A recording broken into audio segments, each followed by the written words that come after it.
আসসালামু আলাইকুম। আজকে ইফতারে হচ্ছে হায়দ্রাবাদি বিরিয়ানি করব আর করব হচ্ছে ভাজা পুরি। তো আগে হচ্ছে এটা আমি ম্যারিনেশন করে নিচ্ছি।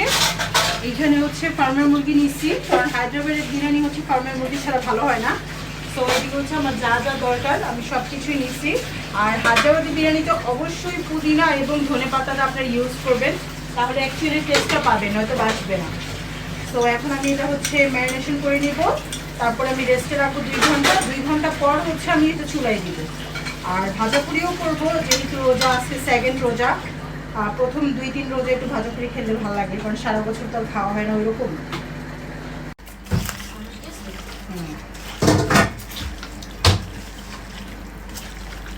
সুন্দর করে ম্যারিনেশন করব, যেন প্রত্যেকটা মাংসের গায়ে গায়ে মশলাটা লাগে। ম্যারিনেশন কমপ্লিট, এখন ঢেকে রেখে দিব 2 ঘন্টা। আজকে ভাজাভাজির দায়িত্ব দিছে হচ্ছে খাদিজাকে। বেগুনি ভাজা শেষ, এখন ফুলকপির বড়াগুলো ভাজতেছে, সবার শেষও হচ্ছে আলুর চপটা ভাজবো। আর এখানে হচ্ছে আমি আমার হায়দ্রাবাদি বিরিয়ানি বসাই দিচ্ছি, আর অল্প কিছু আলু দিব, আলুটা দিলে হচ্ছে মজা লাগে। প্রতিদিনের মতো মানে কালকে তো ফার্স্ট রোজা ছিল, আজকে সেকেন্ড রোজা। সো আমরা সবাই মিলে হচ্ছে এখন ইফতার করতে বসে গেলাম। আজকে হচ্ছে যে হায়দ্রাবাদি বিরিয়ানি আর ভাজা পুরি আর কিছু ফল, রুয়াবজার শরবত, আর যেহেতু ফ্রাইডে কোকটাও রাখছি বিরিয়ানির সাথে, যার ইচ্ছা সে খাবে। ম্যাঙ্গো জুস করছি আজকে, এটা হচ্ছে মেইন জুস। এটা হচ্ছে আমার ফ্রুট সালাদ। এটা হচ্ছে জাপানিজ ক্রিম রোল কেক। হ্যাঁ, জানো, টেস্ট করে দেখি। ওদের এই কেকটা অনেক বেশি জনপ্রিয়। আজান দিয়ে দিচ্ছে।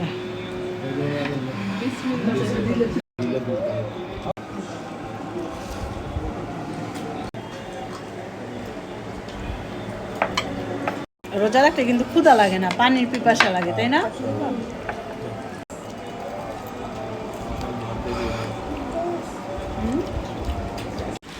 আমরা হচ্ছে ডেইলি নামাজের পরে হচ্ছে মুড়ি মাখাই। কারণ নামাজের আগে হচ্ছে পেট একদম ওভারলোড থাকে, খাওয়া যায় না এত কিছু খাওয়ার পর। মুড়ি খাচ্ছ? হ্যাঁ। আমার আব্বুর হাতে মুড়ি মাখা এত মজা, যারাই খাইছে শুধু তারাই জানে। এটা সত্যি কথা গাইস, বললাম না, আমার ছেলেও বলতেছে। মার জন্য কাঁচামরিচ আর লেবু নিয়ে আসো, টেবিলে আসতে যাও। মুড়ি খাবে না?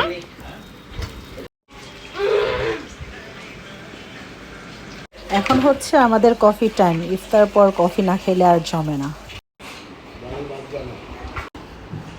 কাফে, তুমি কফি খাবে? আজকের ভিডিওটা এই কফি দিয়ে শেষ করলাম। রোজার আরও একটা দিন শেষ করলাম, আবার কালকের প্রিপারেশন শুরু।